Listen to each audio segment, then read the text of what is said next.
As the winter arises, people tend to get sick.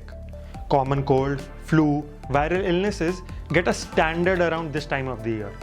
But have you ever wondered why does the winter causes diseases in humans?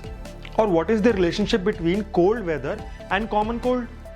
My name is Deepak Gupta and I am the founder of Balance Ayurveda. Our mission is to protect you from all the crap load of misinformation around health and body. We bring you researched and relevant information in a simplified manner to help you make better and informed health decisions. And today we are going to talk about the immune system.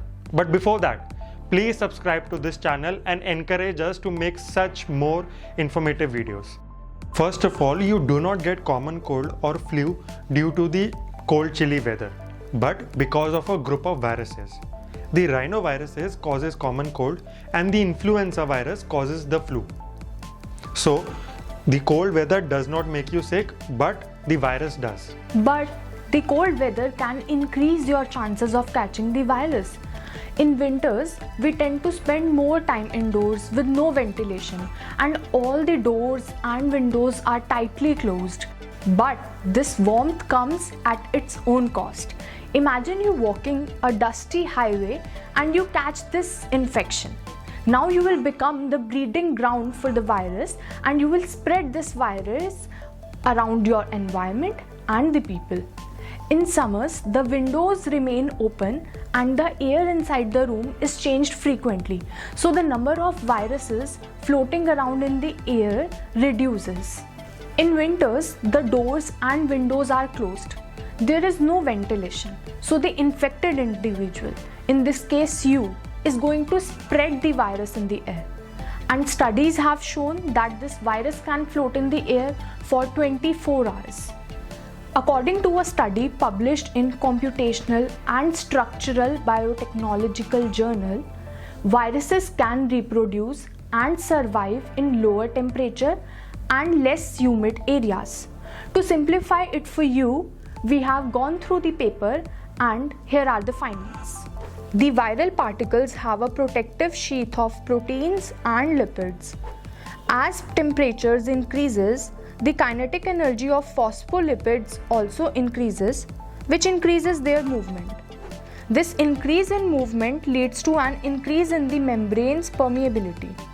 This permeability makes it easier for them to get killed. Furthermore, the likelihood of infecting humans decreases with the rise in temperature due to decrease in their binding affinity. It means that they cannot efficiently infect human cells. And lastly, the virus cannot reproduce unless they infect the host. Therefore, virus illnesses are seen in lower numbers in summer and rise in winter when the temperature decreases. Furthermore, cold weather affects our body's immunity as well. In winters, our nose dries up and becomes less sticky. And the nasal cavity has a lower temperature around 91 to 95, which is lesser than our body's internal temperature. This makes it easier for the virus to enter the mucus-free nasal cavity and replicate at lower temperatures. Also, the cold weather can suppress the functioning of immune cells by constricting blood flow and increasing the stress hormone levels. All these phenomena link the rise of infection and the cold weather. Therefore, the cold weather cannot directly cause influenza virus or common cold. However, it can indirectly help the virus to infect us. But remember, a robust immune system can protect you from various diseases. I mean, we cannot say for sure that our immune system is 100% effective. Our body does make mistakes. There was the case of COVID. But a good immune system will give you a fighting chance against these viruses and protect its entry into the body. You would likely have a better fighting chance from these viruses and illnesses if you have a strong immune system. Your body will suffer less damage and the organs will recover more quickly. So eat a balanced diet, exercise regularly, sleep adequate amount and do not take too much stress. Thank you for watching. Please like, share and subscribe this video and tell us how much you loved it. And if you want to know anything about body and health, please let us know in the comment section. Thank you.